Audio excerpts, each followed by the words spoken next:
और हम जानते हैं कि एक ऐसा लम्हा है जो इज़राइल के इतिहास में काफी मुख्य माना गया है। And many of the challenges of Israel during this time, we also are facing today.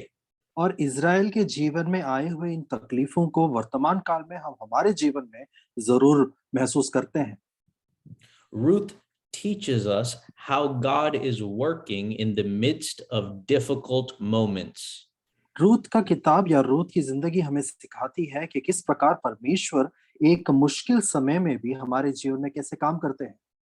If we pay careful attention to this book, we will be greatly encouraged in our own days. और अगर हम इस किताब के तरफ हमारा ध्यान बिल्कुल गहराई के साथ दें, तो हम समझ सकते हैं आने वाले दिनों में ये हमारे लिए बहुत बड़ी मदद का कारण बन सकता है। Today will be our introduction to the book of Ruth. आज का दिन हम एक इंट्रोडक्शन के साथ गुजरेंगे। The introduction is necessary because there is much that the readers know that we don't know. एक इंट्रोडक्शन काफी महत्वपूर्ण इसलिए है क्योंकि ऐसी बहुत सारी बातें हैं जो इसे पढ़ने वाले जानते हैं जो हम नहीं समझते। As we read any story, we have to make sure we have the understanding necessary to interpret it. अगर हम किसी कहानी को पढ़ते हैं तो हमें ये जानना जरूरी है कि हम में ये समझ हो कि हम उस कहानी को किस प्रकार उसका विवरण देते हैं। This is called the context of the story. यही कहानी का पृष्ठभूमि के रूप में हम समझते हैं। This is like if we are telling a story to a family member, they are very familiar with our family already. अगर हम एक हमारे परिवार से जुड़े हुए किसी इंसान को कोई कहानी सुनाते हैं तो वो हमारे परिवार को पहले से ही जानते हैं। So to a family member, we don't need to explain many details. और इसलिए एक परिवार के सदस्यों को बहुत सारे डिटेल्स बताने की जरूरत नहीं है। But if we're telling the same story to a stranger, we need to explain many of the details. परंतु अगर हम एक अजनबी को यही कहानी सुनाने की कोशिश करते हैं तो हमारे परिवार के बारे में बहुत सारी बातों को उन्हें बताना जरूरी होगा। The author of the book of Ruth shared many things that the readers were already familiar with. और रूथ के किताब लिखने वाला जो लेखक था वो उसके पढ़ने वालों के लिए बहुत सारे डिटेल्स पहले ही रख छोड़ा था कि वो पहचान सके। So many words and details he does not explain. और इसलिए बहुत सारे वचन जो है इसके अंदर लिखे हुए उसका विवरण वो खास कर नहीं देता है। But for us who are strangers, we need to slow down and explain those things. परंतु हम जो अजनबी हैं इस किताब के लिए ये हमारे लिए जरूरी है हम एक धीमी गति के साथ इसे गहराई के साथ पढ़ने की कोशिश करें। So today we want to learn 3 levels of context for the book of Ruth. और इसलिए आज शाम के वक्त हम रूत के किताब के 3 पड़ावों को पढ़ने की कोशिश करेंगे जो उसकी पृष्ठभूमि से जुड़ी हुई है। It's appropriate to do this because both the author and the original readers knew these things. और ये करना बहुत जरूरी इसलिए है क्योंकि लिखने वाला लेखक और इसे पढ़ने वाले मूल काल के वो जो सुनने वाले लोग थे ये दोनों ही इन डिटेल्स को जानते थे। So these are the 3 levels of context. There और are 3 इसलिए levels. शाम हम ये 3 पड़ावों को समझने की और पढ़ने की कोशिश करेंगे। 3 पड़ावों को समझेंगे। The first level is the historical context. और सबसे पहला पड़ाव जो है वो उसकी ऐतिहासिक सच्चाई से जुड़ा हुआ है। The second level is the theological context. और दूसरा जो पड़ाव है वो उसके सैद्धांतिक या उससे जुड़ा हुआ आत्मिक दृष्टिकोण है। And the third level is the biblical context. और तीसरा पड़ाव जो है वो बाइबल से या शास्त्र से जुड़ा हुआ पड़ाव है। Historical context, the first one, means what happened before this story. ऐतिहासिक जो पड़ाव है वो हमें ये पृष्ठभूमि हमें ये बताने की कोशिश करती है कि ये कहानी शुरू होने से पहले उसका पृष्ठभूमि या उससे जुड़ी हुई बातें क्या थी। What events are important to know before this story begins? ये कहानी शुरू होने के पहले ऐसी कौन सी घटनाएं हुई थी जिसे जानना हमारे लिए जरूरी है।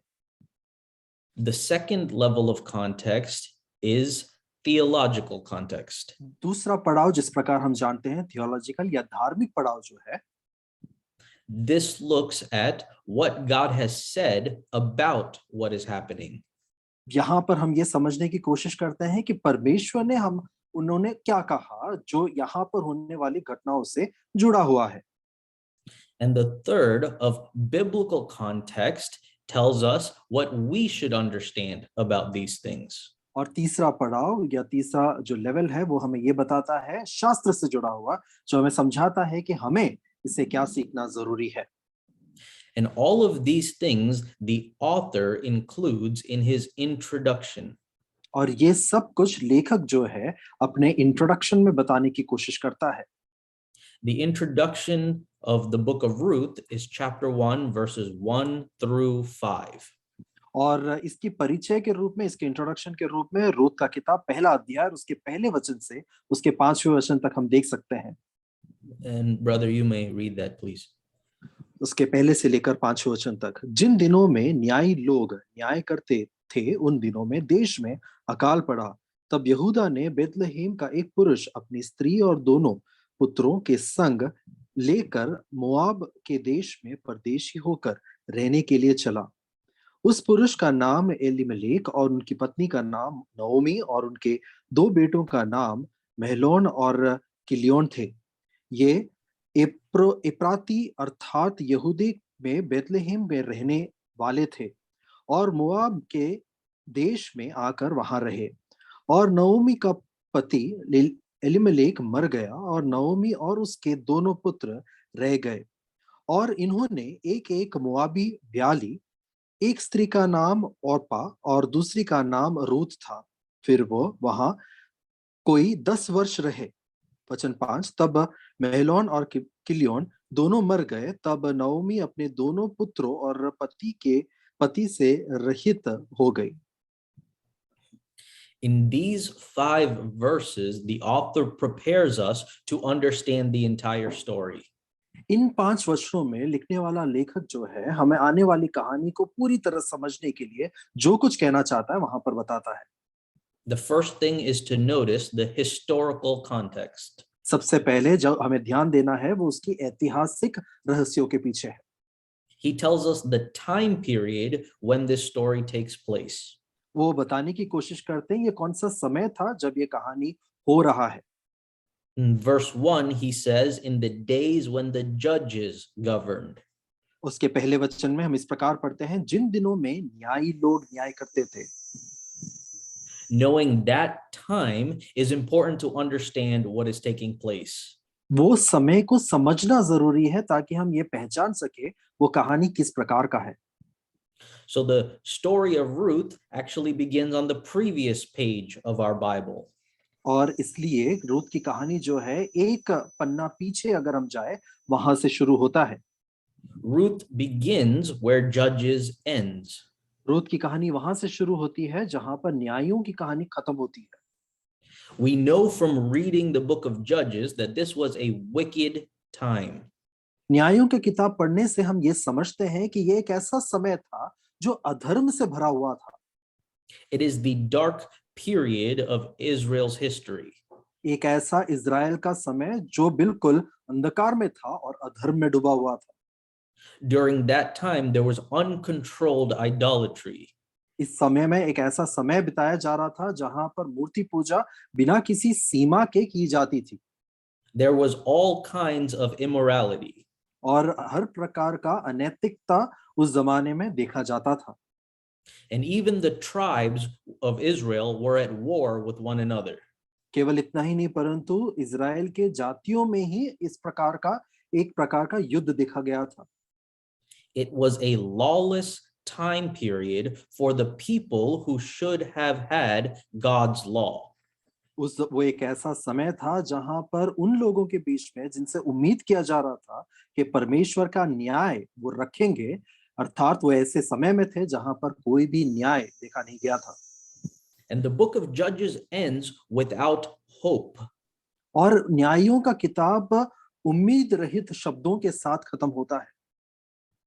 There is no solution to how the story will get better.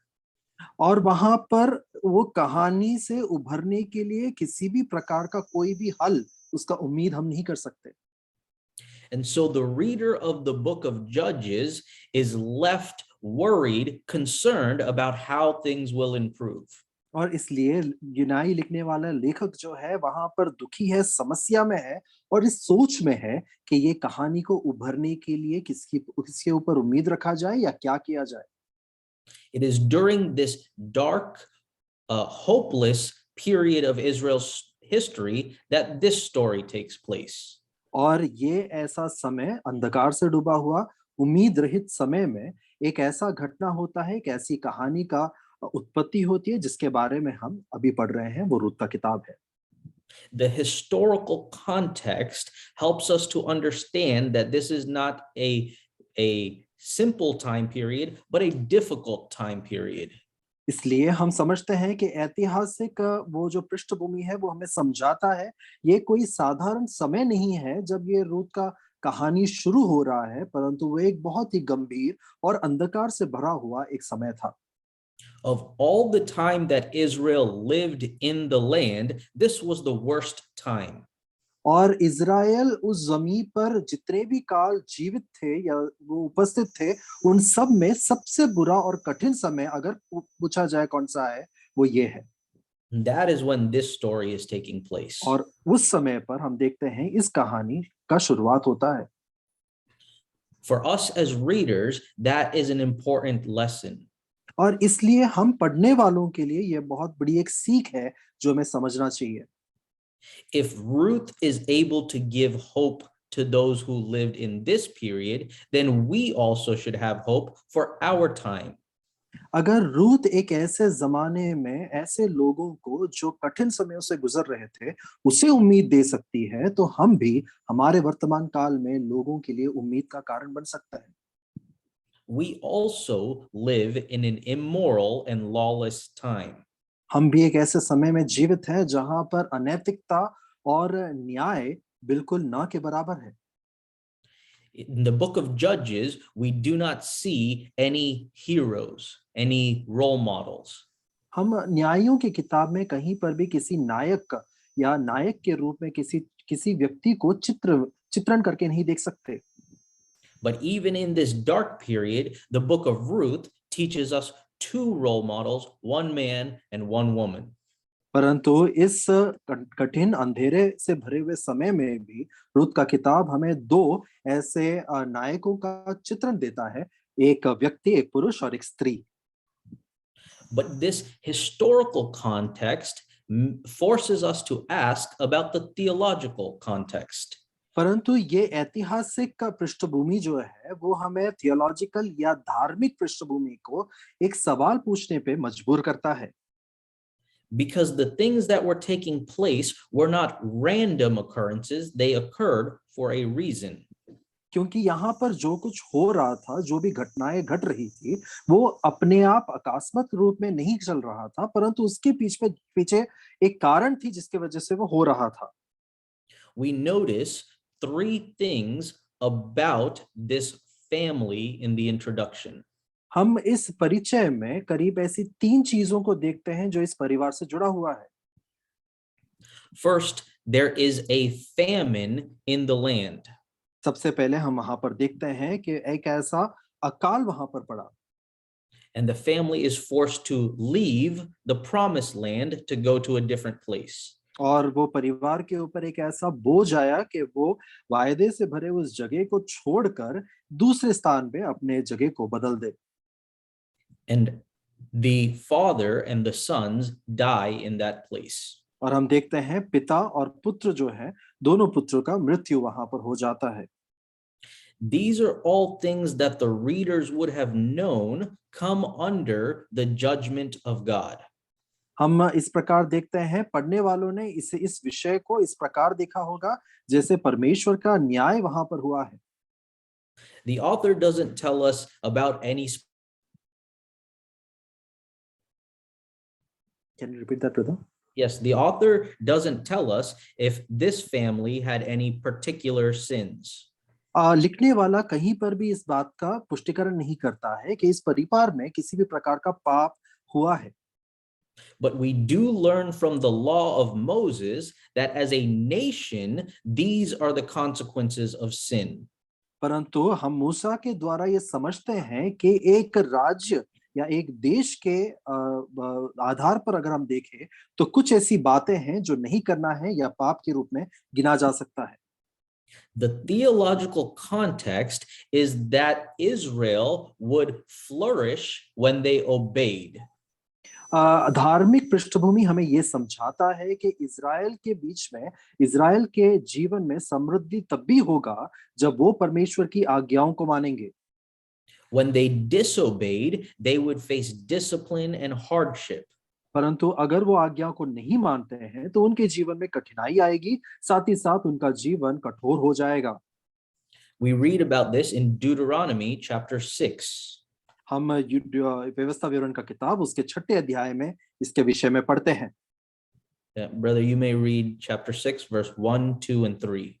हम व्यवस्था विवरण उसके 6 अध्याय उसके पहले, दूसरे और तीसरे वचन को पढ़ेंगे। जिन दिनों में न्यायी लोग न्याय करते थे, उन दिनों में देश में अकाल पड़ा। तब यहूदा ने बेतलेहम का एक पुरुष अपनी स्त्री और दोनों पुत्र के संग लेकर मोआब के देश में परदेशी होकर रहने के लिए चला। और तू और तेरा बेटा और तेरा पोता यहोवा का भय मानते हुए उसकी उन सब विधियों और आज्ञाओं पर जो मैंने तुझे सुनाता हूँ, अपने जीवन भर चलते रहे, जिससे तू बहुत दिन तक बना रहे। वचन 3, हे इज़राइल सुन और ऐसा ही करने की चौकसी कर, इसलिए कि तेरा भला हो और तेरे पितरों के परमेश्वर यहोवा के वचन के अनुसार उस देश में जहां दूध और मधु की धाराएं बहती है, तुम बहुत हो जाओ। Here, God is promising Israel prosperity from their obedience. यहाँ पर यहोवा उन्हें वायदा करता है समृद्धि तभी जब उन्हें वो आज्ञाकारी ठहरेंगे। If Israel obeys, number one, they will always live in the land. हम देखते हैं कि अगर इस बात की पुष्टिकरण की गई तो इज़राइल जो है हमेशा उसी वायदे के नगर में वास करेंगे। Number two, the land will always provide for them food and material wealth. दूसरी बात हम यहाँ पर ये देखते हैं कि वो नगर इस प्रकार का होगा जो हमेशा ही उनकी जरूरतों को पूरा करेगा। And number three, they would have many children and long lives in the land. केवल इतना ही नहीं, तीसरा बिंदु वो है जहां पर ये बताने की कोशिश करते हैं कि वो नगर जो है उन्हें समृद्धि के साथ उनकी पीढ़ियों को भी आगे लेकर जाएगा। But repeatedly throughout Deuteronomy, Moses warns them of the consequences of disobedience. परंतु व्यवस्था विवरण के आगे जब हम पढ़ते हैं, बहुत सारे स्थानों में मूसा उन्हें यह समझाने की कोशिश करता है कि अगर आप आज्ञाकारी न ठहरोगे तो आपके साथ क्या हो सकता है। When we read Ruth chapter 1, we find that all of these blessings are lacking. हम देखते हैं रूत का पहले अध्याय को जब हम पढ़ते हैं, ये सारी आशीषों को वहां पर एक उसकी कमी को हम महसूस कर सकते हैं। So the historical context and the theological context are telling the same story. और इसलिए ऐतिहासिक पृष्ठभूमि और उसकी धार्मिक पृष्ठभूमि जो है एक ही कहानी बयान करती है। We do not see a land of milk and honey, but one of famine. हम देखते हैं कि दूध और मधु के नगर को छोड़ एक ऐसे स्थान को देखते हैं जहां पर अकाल पड़ा हुआ है। This is the author is paying special focus because this family is from Bethlehem. हम देखते हैं कि लिखने वाला लेखक जो है इसके ऊपर खास ध्यान इसलिए दे रहा है क्योंकि ये परिवार जो है बेथलेहेम से जुड़ा हुआ है। Bethlehem means the house of bread. हम देखते हैं बेथलेहेम का अर्थ जो है वो स्वयं इस बात को बयान करता है कि वो एक खाने से जुड़ा हुआ या रोटी से जुड़ा हुआ एक घर है। So there is a famine in the land of the house of bread. इससे हम ये समझते हैं कि रोटी के घर में या एक ऐसा घर जहां पर रोटी की कमी नहीं होनी चाहिए, वहां पर अकाल पड़ा हुआ है। So the author is inviting us to see that they are outside of the blessing of God. इसलिए यहाँ पर लेखक जो है हमें इस बात का गवाह बनने के लिए न्योता देता है कि अब ये परिवार या यहाँ के लोग जो लोग हैं वो आशीष से दूर खड़े हैं. And this family is no longer in Israel, but they leave to go to Moab. परंतु और हम ये भी देखते हैं ये परिवार जो है अब इजराइल में नहीं है पर इजराइल छोड़ मोआब की तरफ अपनी यात्रा को उठाते हैं. Instead of having long lives, they die, and even the man's sons die. हम देखते हैं कि एक अच्छी लंबी जिंदगी के आशीष को पाने के विपरीत वो इस प्रकार की एक जिंदगी को पाते हैं जहां पर वहां का जो मुखिया जो है पुरुष जो है वो मर जाते हैं और उनके पुत्र जो है वो मर जाते हैं.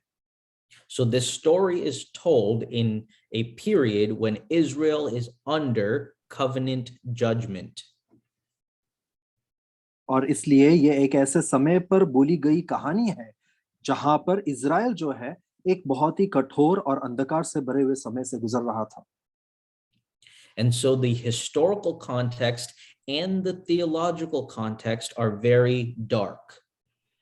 और इसलिए ऐतिहासिक पृष्ठभूमि और धार्मिक पृष्ठभूमि दोनों एक ही बात को बयान करता है कि सब कुछ अंधकार में डूब चुका है. And I think in this, some of us may be able to relate to it. और इसलिए मुझे लगता है कि हम में से कुछ लोग इसके साथ अपने आप को परिचय कर सकते हैं. As the author introduces this story, he shares with us many names. और इसलिए यहाँ पर लेखक जो है ये बात को बताता है जब वो परिचय देता है कुछ नामों को हमारे सामने रखता है. After this introduction, there's only one new name for us to learn for the rest of the story. इस परिचय के बाद ये सिर्फ केवल एक ही ऐसा नाम है जो परिचय में बोला नहीं गया है और जो हमारे लिए नया होगा. Boaz is the only new character who will be introduced to us. केवल बोआज एक ऐसा पात्र है जो इन सभी नाम के अलावा जो यहाँ पर हमें बताया जाता है. Everybody else remains unnamed. हम देखते हैं कि बाकी सभी जो है उनका नाम यहाँ पर बोला नहीं गया है. And so it is important to understand why the author places so many names here. और इसलिए ये जानना जरूरी है कि लिखने वाला लेखक जो है इतने सारे नाम को क्यों यहाँ पर बताता है.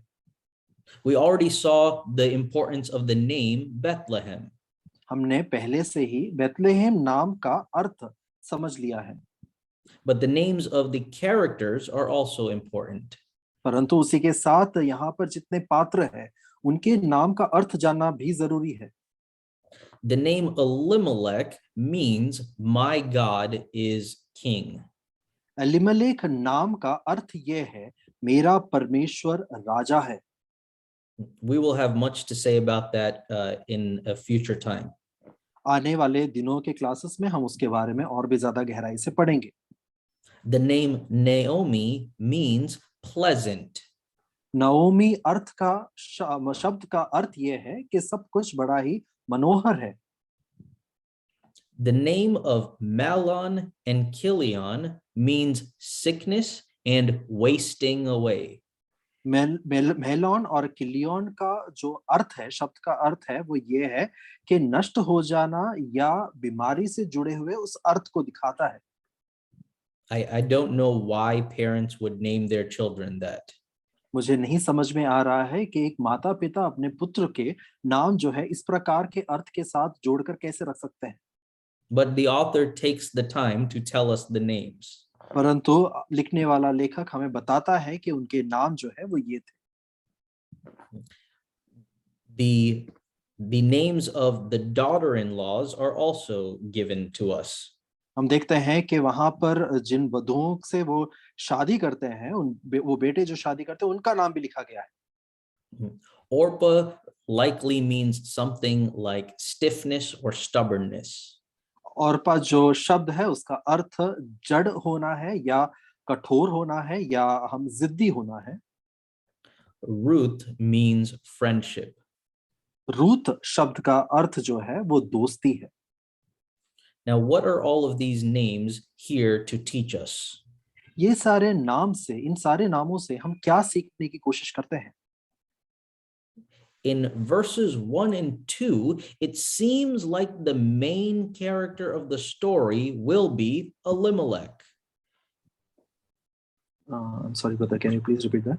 In verses 1 and 2, it seems as though the main character of the story will be Elimelech. पहले दोनों वचन से अगर हम उसे पढ़े तो हम यूं समझने की कोशिश करते हैं या समझते हैं कि पूरे कहानी का मुख्य पात्र जो है वो अलीमलेक है। But suddenly in verse 3, he dies. परंतु अचानक से वचन 3 में उसकी मृत्यु हो जाती है।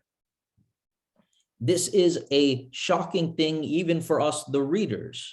ये एक ऐसा चौंकाने वाला खबर है जो पढ़ते हैं उनके लिए भी। We have no way of expecting this and no way of explaining this. हमारे पास इसे उम्मीद करने का कोई कारण नहीं है, ना ही हम इसके बारे में कोई विवरण दे सकते हैं। It must have been the same for Naomi. नओमी के लिए भी इतना ही ज्यादा चौंकाने वाली खबर होगी जितना हमारे लिए। She is suddenly found in a far off place without her husband. वो अब एक ऐसे शहर में है, एक ऐसे जगह पर है जहां पर वो बिल्कुल अकेली हो चुकी है अपने पति के बिना। And by verse 5, she loses her sons also. और 5वें वचन तक हम देखते हैं कि वो अपने पुत्रों को, अपने बेटों को भी खो देती है। So she is not only in a strange land, she is now alone in a strange land. अब वो केवल एक अजनबी देश में है, केवल इतना ही नहीं, परंतु अब एक अजनबी देश में बिल्कुल अकेली है। It was a dark period of Israel's history. हम देखते हैं कि इज़राइल के लिए ये एक अंधकार से भरा हुआ एक काल था। And it was dark because of theological failure. और यहाँ पर हम इस अंधकार को इसलिए देखते हैं क्योंकि वहां पर धार्मिक पृष्ठभूमि से देखा जाए तब भी ये अंधकार से भरा हुआ था। And it was also a dark period personally for Naomi. केवल इतना ही नहीं, परंतु नओमी के लिए व्यक्तिगत रूप में भी ये काफी एक कठिन समय था। This is why by the end of chapter 1, Naomi wishes to change her name. और इसलिए हम देखते हैं नओमी इस अध्याय के अंत होने तक अपना नाम को भी बदलना चाहती थी। She says, "Do not call me pleasant any longer." वो ये बताना चाहती है कि मुझे मनोहर कर या मेरे उस शब्द से मुझे संबोधित ना किया जाए। She says, "Instead, call me Mara, meaning bitter." परंतु अब मुझे मारा करके तुम पुकारो, जिसका अर्थ होता है कड़वाहट। The darkness of the time had made its way into the life of this family and into the heart of Naomi. अंधकार से भरा हुआ ये जो समय और ये काल था, वो परिवार के भीतर प्रवेश कर पाया। केवल वहां तक वो रुका नहीं, परंतु उनके हृदय में भी वास करने लगा। And as this story is being told, we have a similar challenge. हम देखते हैं जैसी ये कहानी हमारे सामने बोली गई है, हमारे सामने भी एक मुश्किल है, एक चुनौती है जो हमें लेना है। It is very true that all around us is darkness. ये बहुत बड़ी सच्चाई है कि हमारे इर्द-गिर्द बहुत सारा अंधकार है। We know that the world is in chaos. और हम जानते हैं कि संसार जो है काफी मुश्किल से गुजर रहा है। We even see the signs of God's judgment all around us. हम ये भी देखते हैं, बहुत सारे जगहों में होने वाली घटनाओं से हम समझते हैं कि ये परमेश्वर का न्याय है। Perhaps some of the darkness of this time has made its way even into our families. और हम ये भी समझते हैं कि ये अंधकार से भरे हुए समय का अंधकार या कठोरता जो है हमारे परिवार में भी प्रवेश कर चुका है। Even if the family of Elimelech was not sinful, they were affected by the sinfulness of their day. हम देखते हैं कि अलीमेलेक का परिवार पाप से भले ही ग्रस्त नहीं था, परंतु वहां पर वो जो पाप उपस्थित था उस देश में, उसके वजह से उनके परिवार के ऊपर प्रभाव पड़ा। Even for us who wish to remain righteous in an evil time, we also may be affected by the evil. हम देखते हैं कि भले ही हम इस काल में, इस समय में धार्मिक रहना चाहते हैं, परंतु ये समय का अधर्म जो है हमें प्रभावित करता है। The challenge of the author is to teach us not to respond like Naomi. लिखने वाले लेखक का चुनौती ये है ताकि वो हमें ये समझा सके कि हम नवोमी के समान ना बने। When the world around us is dark, will we remain strong or will we become bitter? जब हमारे इर्द गिर्द का संसार और जगत अंधकार में डूब रहा है, तो क्या हम जगत के साथ, इस संसार के साथ उस अंधकार में डूब जाएंगे या उसे चुनौती मानकर उसके खिलाफ खड़े रहेंगे? The story of the book of Ruth is how God provides friendship so that the darkness does not make us bitter. Ruth के किताब की कहानी या उसका सार ये है कि परमेश्वर हमारे लिए मित्रता कैसे देता है उस समय पर जब इस जगत का, संसार का जो अंधकार है वो हमें घेरने के लिए तैयार रहता है।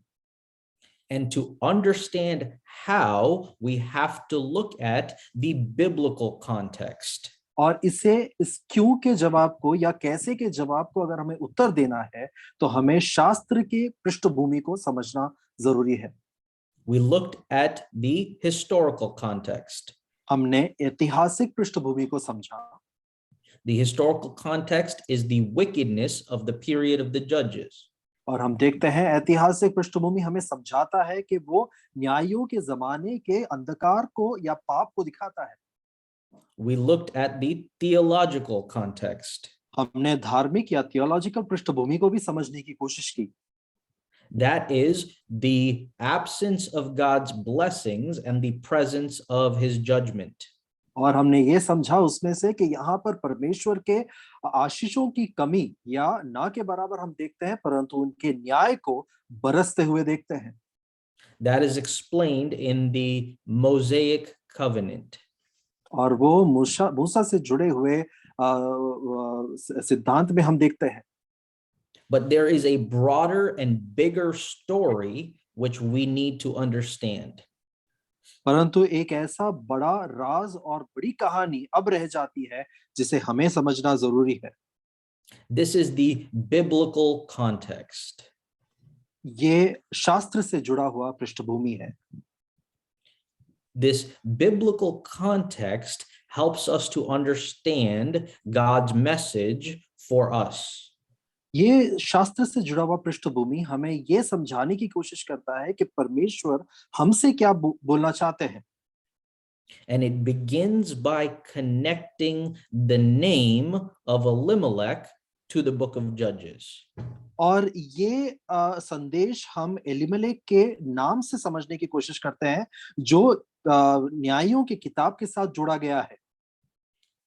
The book of Judges ends with a very memorable phrase.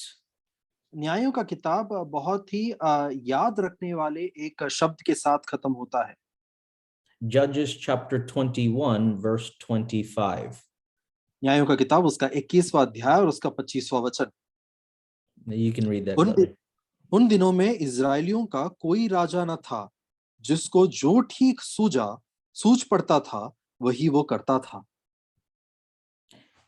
This verse tells us the reason for the darkness of the period of the judges. ये वचन हमें स्पष्ट रूप से समझाता है कि उस जमाने में अधर्म और अंधकार इतना ज्यादा क्यों फैला हुआ था। Two things he tells us. यहाँ पर दो बातों को बताई गई है। Number one, there was no king. सबसे पहली बात, वहां पर कोई राजा उपस्थित नहीं था। Number two, everybody did whatever was right in their own eyes.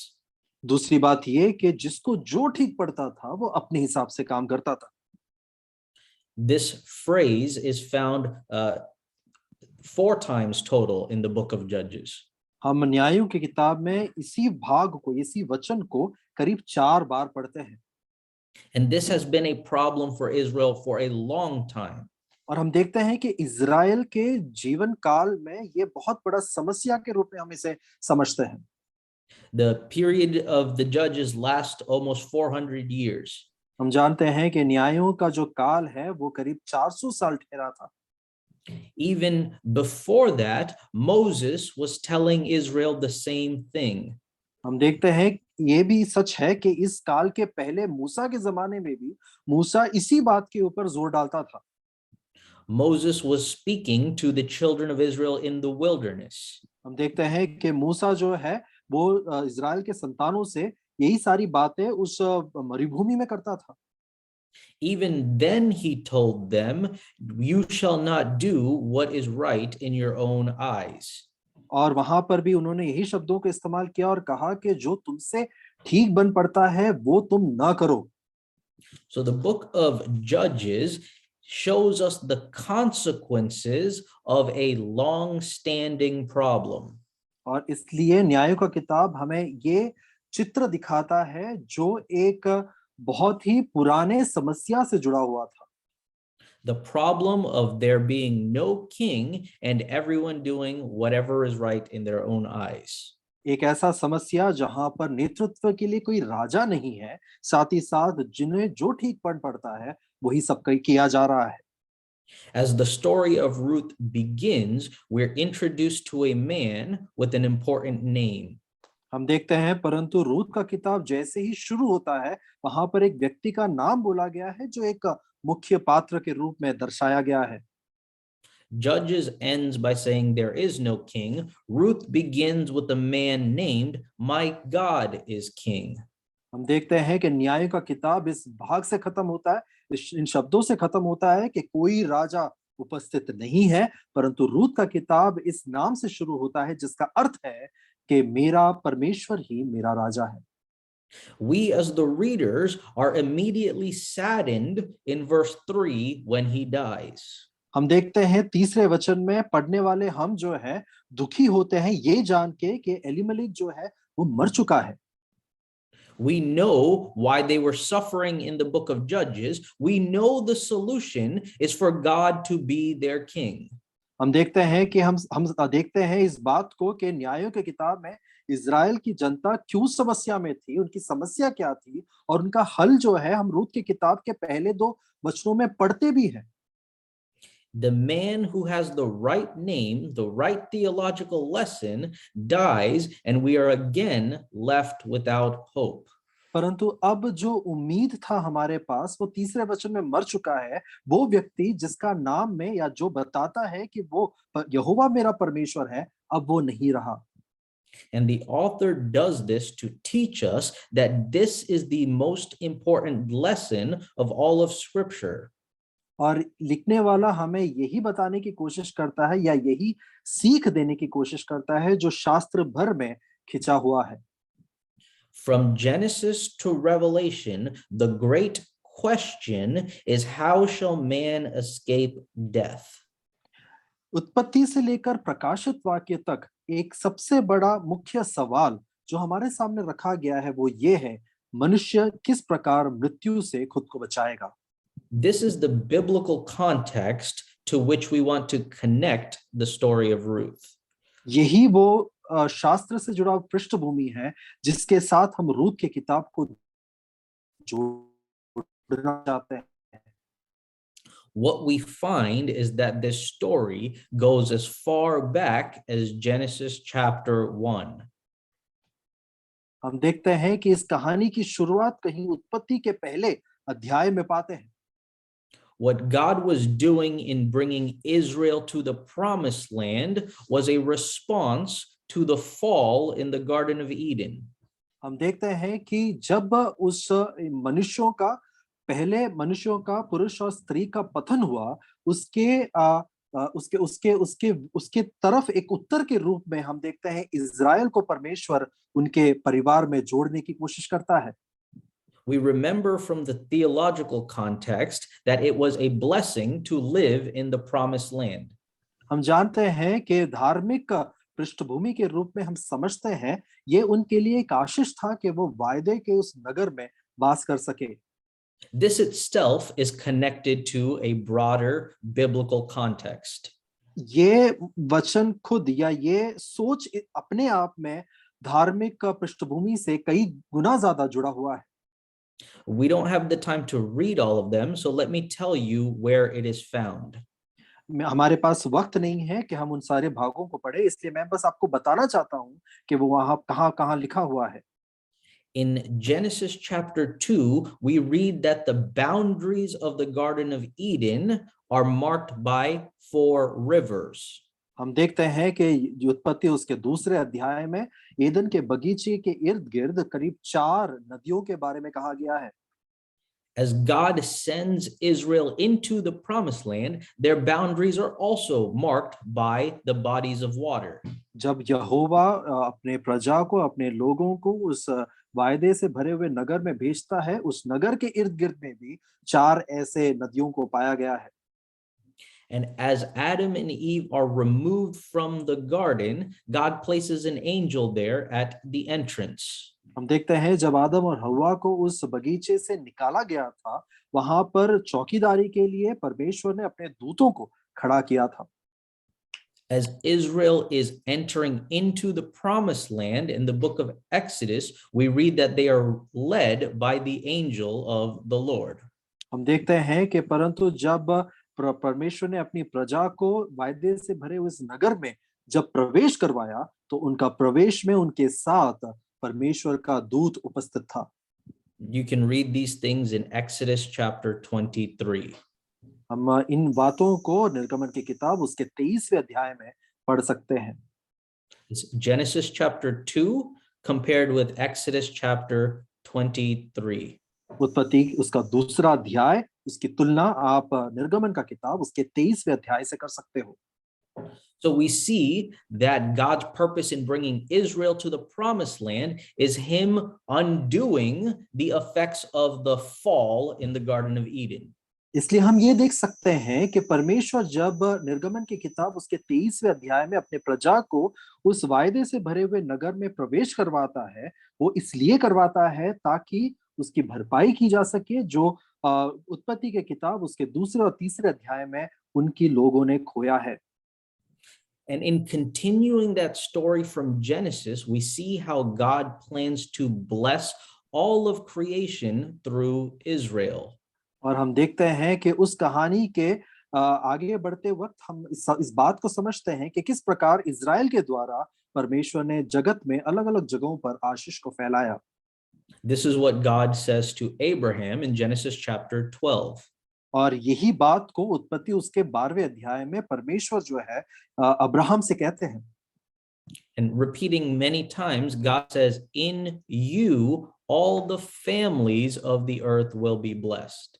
और कई बार इस बात को दोहराते हुए परमेश्वर जो है अब्राहम से कहते हैं, तुझ में संसार की सभी जातियों में या पीढ़ी पीढ़ी जो है आशीष पाएगी। And this blessing, in the most ultimate sense, is the answer to the question, how can man escape death?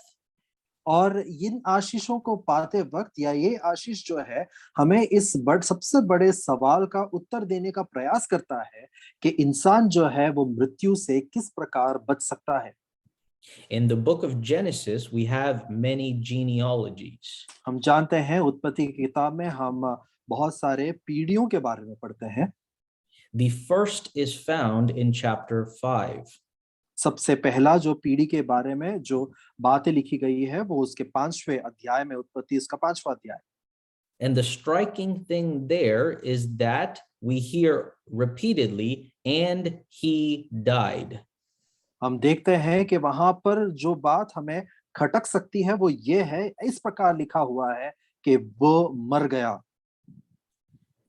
The experience of everyone born under Adam is that they will die. उस वंशावली के पीछे का रहस्य या सच्चाई ये है, आदम के पीछे जो वंशावली आ चुकी है या जो पीढ़ी है, सच्चाई ये है कि वो मरेगा। The book of Ruth ends with a genealogy. हम रूत के किताब के अंत में एक वंशावली के बारे में पढ़ते हैं। The genealogy is from the Boaz who we read in the story to David. हम देखते हैं वो वंशावली जो है वो बोआस, वो पात्र जिसके बारे में हम इस किताब में पढ़ते हैं, वहां से लेकर दाऊद तक के बातों को लिखा गया है। this genealogy is pointing us back to the first genealogy. ये वंशावली जो है हमें वापस ले जाती है सबसे पहले प्रथम या उत्पत्ति से जुड़े हुए वंशावली को। What we see in the book of Ruth is the answer to the problem of the book of Judges. हम देखते हैं कि रूत की किताब में जिन बातों को हम देखते हैं वो न्यायों की किताब के समस्याओं के उत्तर के रूप में है। But what we see in this genealogy is God's future answer to the problem of the first genealogy in Genesis. परंतु इस वंशावली के बारे में जो हम रूत की किताब में पढ़ते हैं वो परमेश्वर के द्वारा किए जाने वाले भविष्य में जो हल है वो जो समस्या उत्पत्ति में शुरू हुआ गया था उत्पन्न किया गया था उससे जुड़ा हुआ है। In the book of Ruth, God will solve the problem of the life of Naomi. हम देखते हैं कि रूत के किताब में परमेश्वर जो है नाओमी के जिंदगी को सुधारते हैं।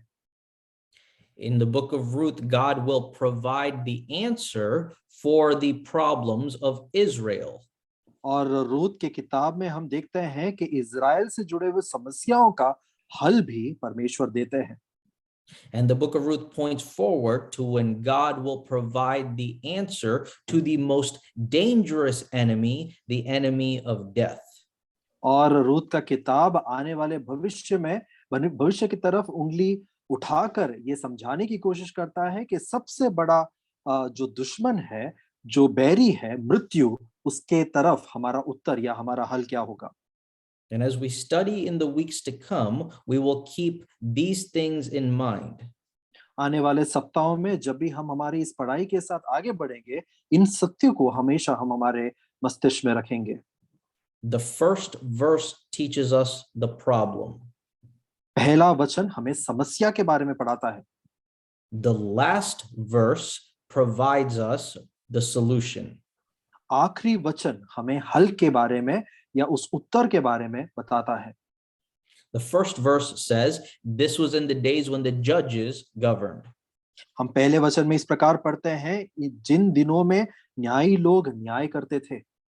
We know the problem of the day of the judges is there was no king in the land.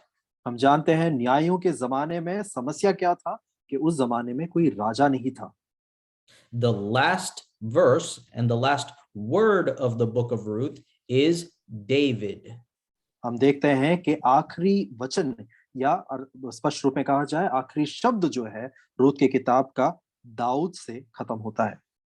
We begin with there is no king and we end with the one who is God's king. हम देखते हैं शुरुआत इस शब्द से होता है कि वहां पर कोई राजा नहीं और अंत दाऊद शब्द से होता है या समाप्त दाऊद शब्द से होता है जो परमेश्वर के द्वारा चुना हुआ राजा है। In our final study, the fourth week, we will see how David points us to Elimelech in our own lives.